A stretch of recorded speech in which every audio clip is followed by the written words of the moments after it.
La palabra de nuestro Dios es viva y es eficaz para todos, y es muy importante prestar atención al mensaje divino que tenemos contenido en las Sagradas Escrituras. Es por ello que estamos acá transmitiendo y compartiendo la palabra de Dios, que es la que nos llena de esperanza, nos llena de aliento, nos enseña, nos instruye y nos hace ser sabios. Es decir, no estamos hablando de ser hombres inteligentes por nuestra propia cuenta, sino que nos hace ser sabios en el sentido de la prudencia, del conocimiento de cuál es la voluntad de Dios. Encontramos en el Antiguo Testamento la enseñanza de que Dios dice que el pueblo de Israel debe de oír y guardar los mandamientos, aprenderlos para ponerlos por obra. Y en Deuteronomio capítulo 4, 5 y 6, que estudiábamos el día de ayer, también nos habla de la importancia de guardar los mandamientos y ponerlos por obra. Porque esa es la sabiduría del pueblo de Dios, la inteligencia ante los ojos de los pueblos, es decir, sabiduría espiritual, sabiduría de Dios, no sabiduría humana, sino de Dios. El 4:6 de Deuteronomio nos está enseñando: guardadlos pues y ponedlos por obra, porque esta es vuestra sabiduría y vuestra inteligencia ante los ojos de los pueblos, los cuales dirán, el resto del mundo dirá todos estos estatutos y dirán: ciertamente pueblo sabio y entendido, nación grande es esta, la nación de Israel. Si hacía exactamente como Dios le mandaba, si obedecía exactamente las leyes que Dios le había enseñado, este iba a ser un pueblo muy diferente, hermano Necta. Y algo muy curioso y muy importante, que a pesar de que no solamente tenemos el privilegio de que Dios se agrade con nosotros cuando nosotros obedecemos estos estatutos y decretos, sino que también tenemos el privilegio de que las personas inconversas aún pueden decir: pueblo sabio y entendido es este. Es muy bonito observar eso, que también las personas pueden ver que cuando hacemos nosotros las cosas como Dios quiere, también la gente lo reconoce. Tenemos que tomar en cuenta, ya que el tema en desarrollo es cómo, dónde y cuándo adorar a Dios. Tenemos que tomar en cuenta que este pueblo tenía que ser diferente a los demás pueblos. Así es. Tenía que hacer la diferencia entre los demás pueblos. Israel era el único pueblo el cual tenía a Dios. Los heteos, los fereceos, los amorreos, los cananeos y todos los demás pueblos vecinos eran pueblos idólatras. Adoraban, sí, adoraban, pero adoraban a sus ídolos, a sus imágenes, a su manera y a su forma. Tenían sus propios decretos, tenían sus propios reglas. Así es. Religiosas. Pero el pueblo de Israel, Dios demandaba que hiciera un cambio, una diferencia dentro o en medio de los demás pueblos. Que el resto de los pueblos vecinos a Israel le admiraran por su diferencia, por su enseñanza, por aquel Dios diferente al cual ellos adoraban, y que les había dado reglas y mandamientos para que ellos los guardaran y los ponieran por obra. Eso es lo que nos enseña la Biblia. Este pueblo de Israel tenía que hacer diferencia en cuanto a la adoración, en cuanto a la enseñanza exclusiva de parte de Dios. ¿No cree usted, amigo que nos escucha y hermano, que la iglesia de Cristo tiene que hacer la diferencia en nuestro tiempo? El pueblo de Dios del cual estamos hablando, que es lo que nos enseña aquella sombra antigua testamentaria, la sombra del templo que existe ahora. Ya que hemos venido hablando sobre estos versículos, textos como Deuteronomio 4, 5 y 6, Deuteronomio 5, versículo 1, que habla de conjunto de principios doctrinales, de mandamientos de Dios, la doctrina de Dios para nosotros, tanto como para aquellos. Hemos aprendido que aquel pueblo no debía adorar en cualquier lugar, no debía adorar fuera del tabernáculo ni del campamento, Tenía que hacerlo en el lugar que Dios había escogido para adorar y ofrecer sacrificios a Dios. Ese pueblo tenía que oír las reglas de Dios para guardarlas y ponerlas por obra. Todo esto es sombra y figura de aquel pueblo que existe ahora. Porque si en aquel tiempo Dios tuvo un pueblo exclusivo con el cual Dios trataba y se llamó Israel, pues Dios de ese mismo linaje sacó el pueblo espiritual. Así es. Me gustaría leer un versículo, Romanos capítulo 15, versículo 4, según lo que usted está diciendo, sí. Y es muy necesario para nuestros amigos. Dice el 15:4 de Romanos, dice, porque las cosas que se escribieron antes para nuestra enseñanza se escribieron, a fin de que por la paciencia y la consolación de las Escrituras tengamos esperanza. Estas cosas que se escribieron antes en el Antiguo Testamento, que muchas veces o las ignoramos o no queremos hacer caso de ellos, sabemos, hay personas que las toman muy a pecho, ¿no? Que casi todo lo que está en el Antiguo Testamento siempre lo quieren hacer ahora. Eso era sombra de lo que vivimos ahora. Eso era sombra de lo que estaba por venir. Y en este caso es muy bueno recalcar y tomar de ejemplo aquello para notar que así como en el Antiguo Testamento había diferencia entre pueblos y Dios nunca ha hablado de mis pueblos, siempre ha sido singular, no plural, nunca ha dicho mis pueblos, sino mi pueblo, así como lo era allá, ahora también lo es. Ahora hay un pueblo de Dios. Y no podemos estar allí pretendiendo pertenecer al pueblo de Dios cuando no estamos haciendo tal y como sus estatutos están escritos. Entonces, así como allá estaba también esta enseñanza, pues la tenemos ahora. Y es de tener mucho cuidado en eso, y por eso es el tema o el estudio que estamos desarrollando este día. Amén. Todo era sombra de los bienes venideros. Así, era sombra. Aquel pueblo era sombra del pueblo que ahora existe, porque siempre Dios ha tenido un pueblo. El problema es que Satanás es tan astuto que ha engañado las masas, ha engañado al mundo, diciendo que todas son buenas y que todos los pueblos son de Dios. Es decir, en el sentido espiritual, todas las iglesias que existen, todos los grupos religiosos son de Dios, y que por tanto todo, aunque no importa la doctrina, la enseñanza, que cada quien haga lo que quiera, no importa. Pero queremos enfatizar que no es así. Dios tiene una iglesia, así como tuvo un pueblo en aquel tiempo en medio de muchos pueblos. También ahora tiene una iglesia en medio de muchos grupos religiosos. Y es muy triste cuando Satanás está haciendo estragos en el mundo, cuando está haciendo creer a las personas de que todos estamos bien y que todos vamos buscando a un mismo Dios, y que no importa la doctrina, no importa esto, lo que importa es que usted tenga a Dios o al Señor en su corazón.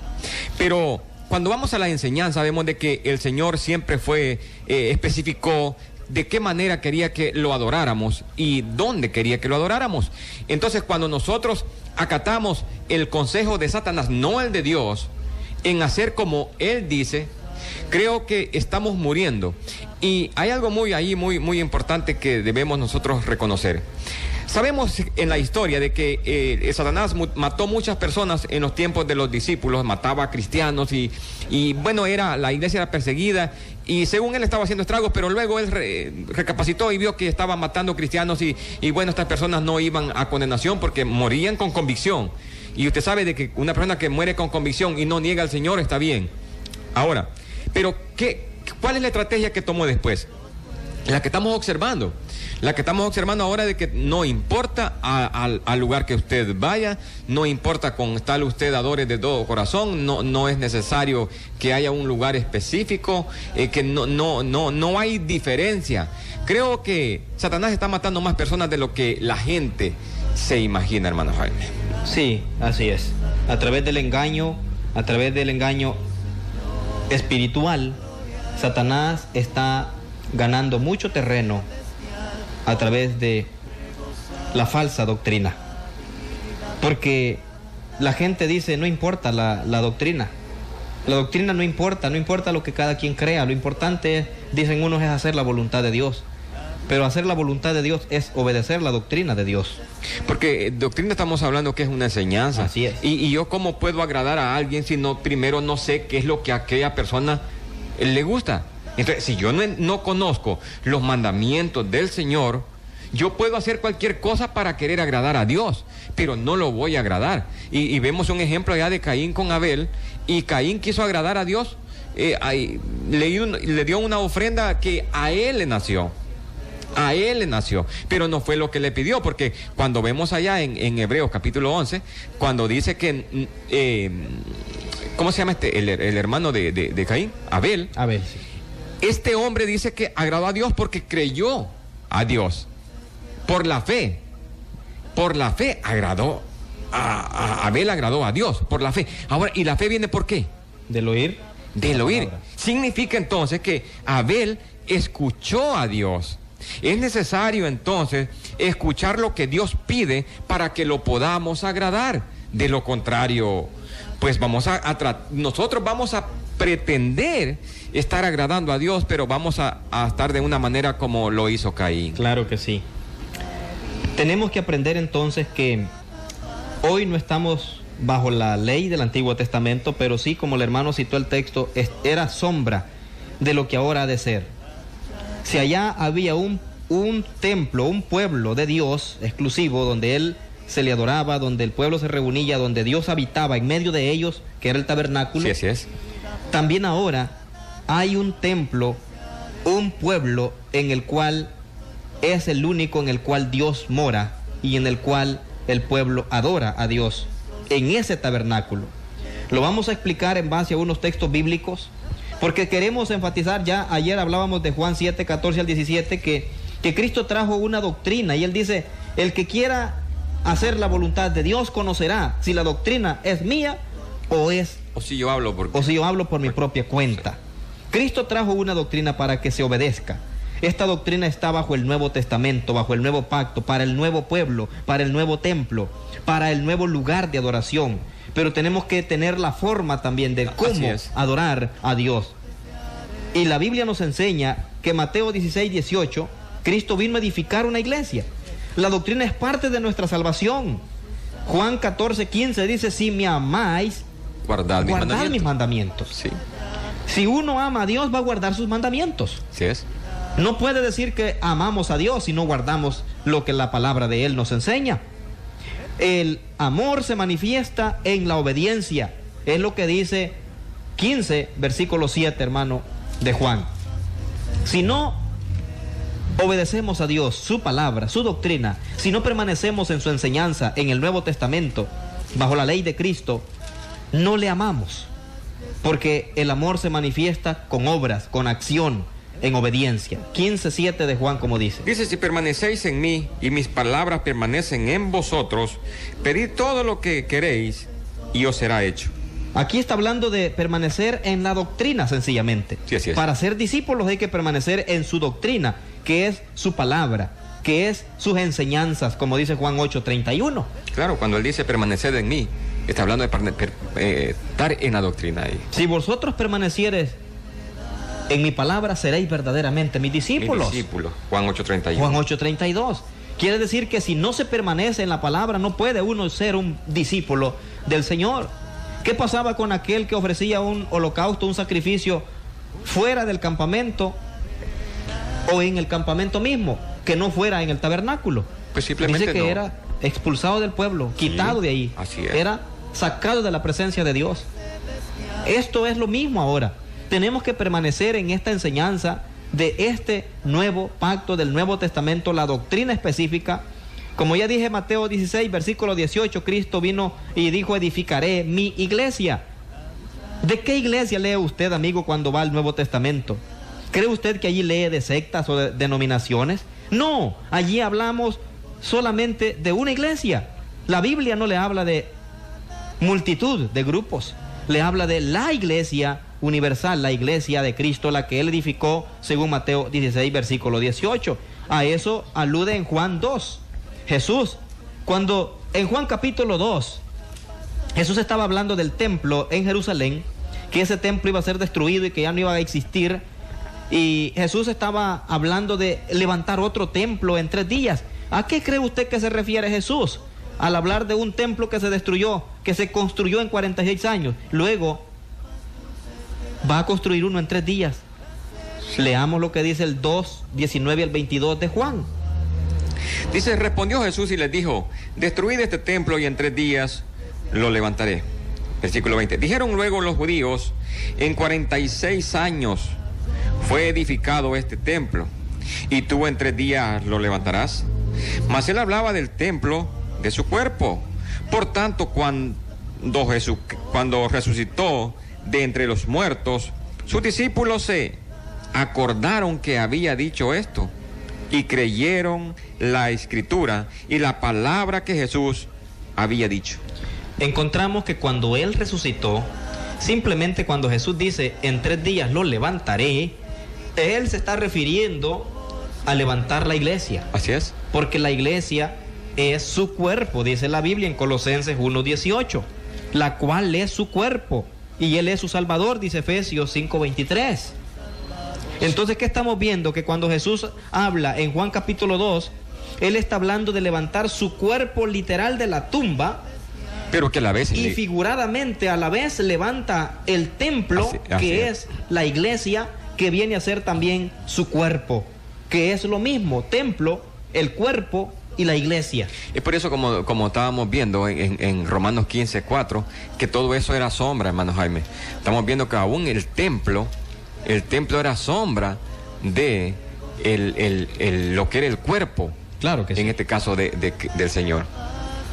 Jesús está hablando del templo de su cuerpo, dice este versículo, mas Él hablaba del templo de su cuerpo, 2:21 de Juan. Sí. Amigo, la Biblia nos asegura que la iglesia de Cristo es el templo, la iglesia de la cual habla el Nuevo Testamento. 1 de Corintios 3:16 de 1 de Corintios dice, ¿o no sabéis que vosotros sois templo de Dios? Sí. Y que el Espíritu de Dios mora en vosotros. ¿O no sabéis, le dice Pablo a la iglesia en Corinto? La iglesia, tanto como la iglesia local, como la iglesia universal, es el templo de Cristo, el templo de Dios, es decir, el Espíritu mora allí. Así en el corazón, ya que el tabernáculo representa nuestro corazón, sí, porque Dios vivía en medio del pueblo en el tabernáculo, en el lugar santísimo, que representan el corazón de cada cristiano, y así Dios mora en medio de su pueblo ahora, en este tiempo. Es lo que dice 6:19 de 1 de Corintios. Hablando primero en el 3:16 se refiere a la iglesia en general, pero en el versículo 19 y 20 de el capítulo 6, siempre de la primera carta, se refiere al individuo en la iglesia. Dice el versículo, ¿o ignoráis que vuestro cuerpo es templo del Espíritu Santo, el cual está en vosotros, el cual tenéis de Dios, y que no sois vuestros? Porque habéis sido comprados por precio. Glorificad pues a Dios en vuestro cuerpo y en vuestro espíritu, los cuales son de Dios. El cuerpo pertenece a Dios. Es importante comprender que el cuerpo del cristiano es templo del Espíritu Santo, es morada del Espíritu Santo. Por eso usted no puede hacer lo que usted quiere con su cuerpo, debe cuidarlo, porque el cuerpo, según la Escritura en Romanos, debe ser presentado ya como instrumento de justicia, para hacer lo que son las cosas buenas, la justicia de Dios, porque viene a ser el templo de Dios, el individuo en la iglesia, como todos juntos vienen a ser el templo de Dios en general. La iglesia es el templo de Dios. Por tanto, Dios ha elegido un lugar en este tiempo y una forma para que le adoremos, y ese es su templo, el cual Cristo levantó. La iglesia de Cristo tuvo origen en la mente de Dios, no en la mente humana. Así es. Eso dice Efesios capítulo 3, versículos 10 y 11. Cristo vino a edificar este templo, esta iglesia, este cuerpo, la cual es formada por todos los miembros que han sido salvos. Todos los que hemos venido a Cristo hemos sido agregados allí y somos parte de este templo. Efesios, hermano, 3, 10 y 11. Para que la multiforme sabiduría de Dios sea ahora dada a conocer por medio de la iglesia a los principados y potestades en lugares celestiales, conforme al propósito eterno que hizo en Cristo Jesús, nuestro Señor. Queremos enfatizar en el 1, capítulo 1, 3 al 5, siempre de Efesios, que Cristo es la cabeza de la iglesia. Cristo es cabeza divina. Si Cristo es la cabeza de la iglesia, lógicamente el cuerpo tiene que ser un cuerpo divino, porque son una sola, un solo ser, Cristo y la iglesia. Como dice Efesios 1, 3, 4 y 5. Bendito sea el Dios y Padre de nuestro Señor Jesucristo, que nos bendijo con toda bendición espiritual en los lugares celestiales en Cristo, según nos escogió en Él antes de la fundación del mundo, para que fuésemos santos y sin mancha delante de Él, en amor, habiéndonos predestinado para ser adoptados hijos suyos, por medio de Jesucristo, según el puro afecto de su voluntad. Simplemente está diciéndonos, hermanos y amigos, este versículo de que desde antes de la fundación del mundo Dios había predestinado y había puesto en su mente que la iglesia iba a existir. Por supuesto, el texto no está hablando de ningún individuo, está hablando de la iglesia en general. Así es. Aquí no está hablando de la predestinación de una persona, que Dios decidió si se salva o se condena. No, está hablando de que la iglesia fue ya predispuesta en la mente de Dios y que a través de Jesucristo esta iglesia iba a ser edificada. Este pueblo, este templo, Cristo cabeza de este cuerpo divino, que son uno, según Efesios 5:23. Dice que así como Cristo amó a la iglesia y se entregó a sí mismo por ella. Cristo murió por la iglesia. Dice que Cristo amó a la iglesia, la cual es su cuerpo, y Él es su Salvador. Por tanto, la iglesia es la esposa espiritual de Cristo, en el sentido espiritual, y se comprueba con Apocalipsis capítulo 19. Apocalipsis capítulo 19, versículos 7 y 8. Se comprueba de que la iglesia, por tanto, siendo que es un solo templo, siendo que es un solo cuerpo, un solo lugar específico para adorar a Dios, Apocalipsis lo presenta como la esposa de Cristo. 19 de Apocalipsis, 7 y 8, hermano y amigo.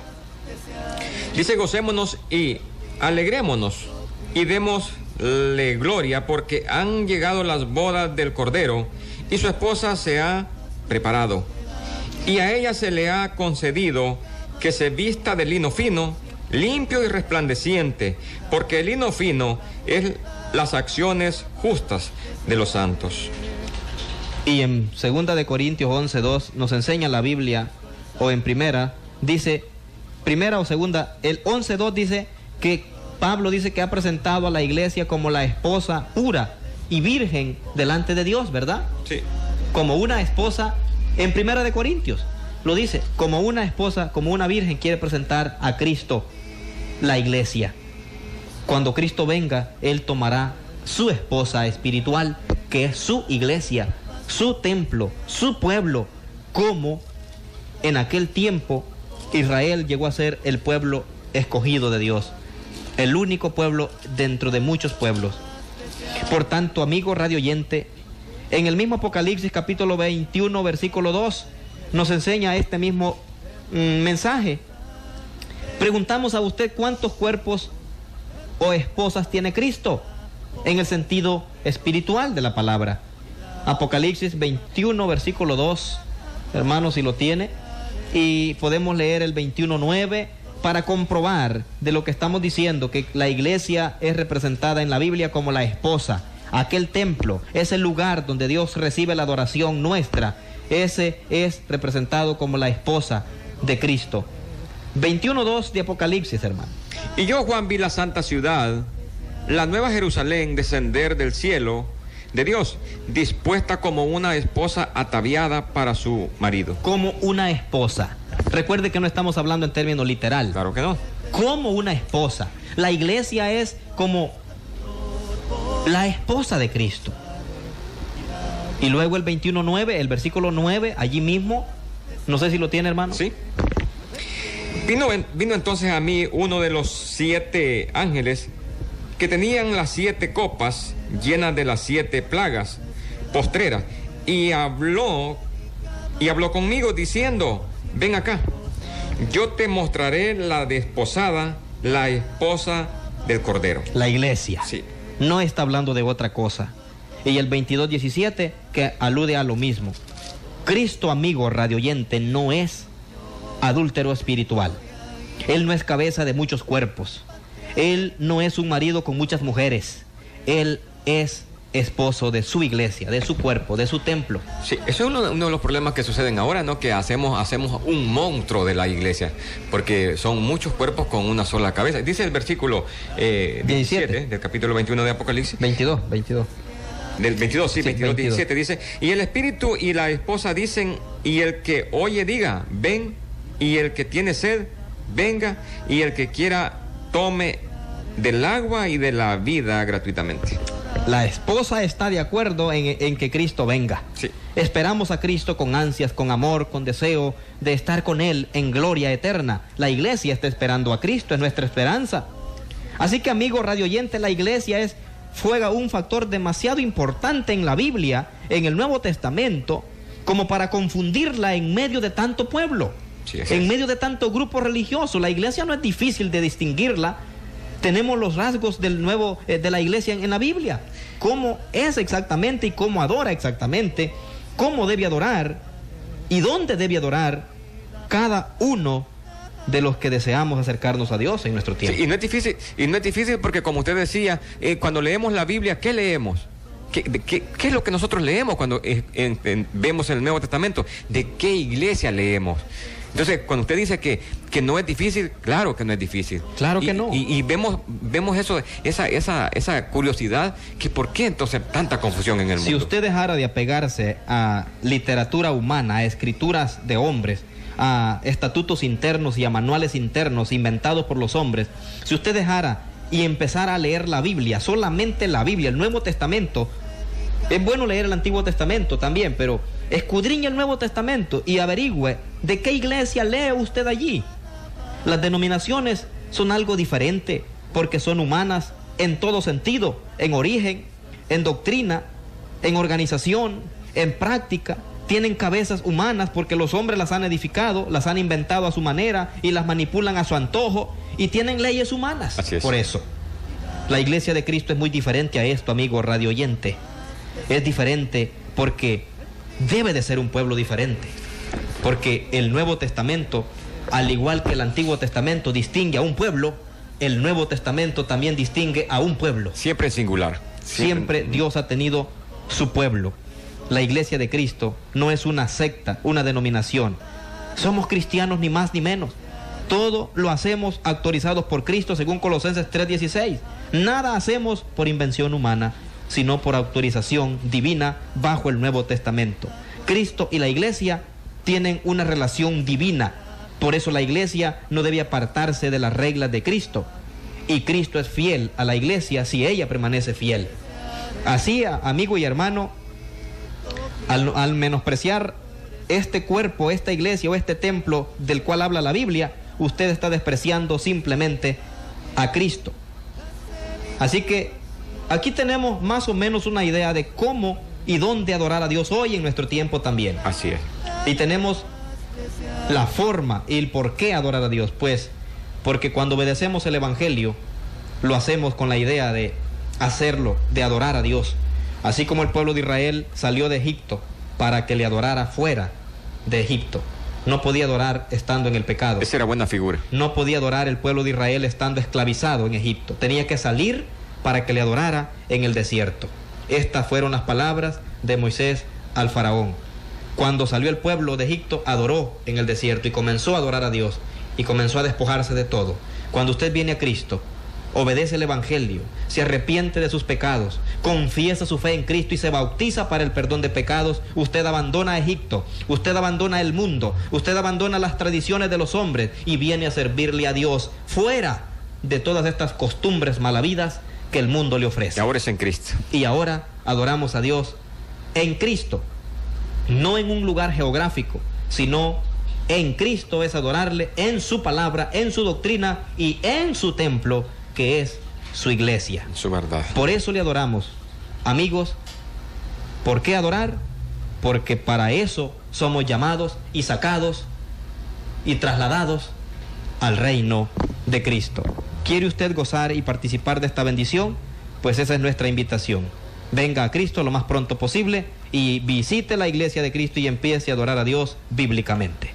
Que Dios nos bendiga. Amén.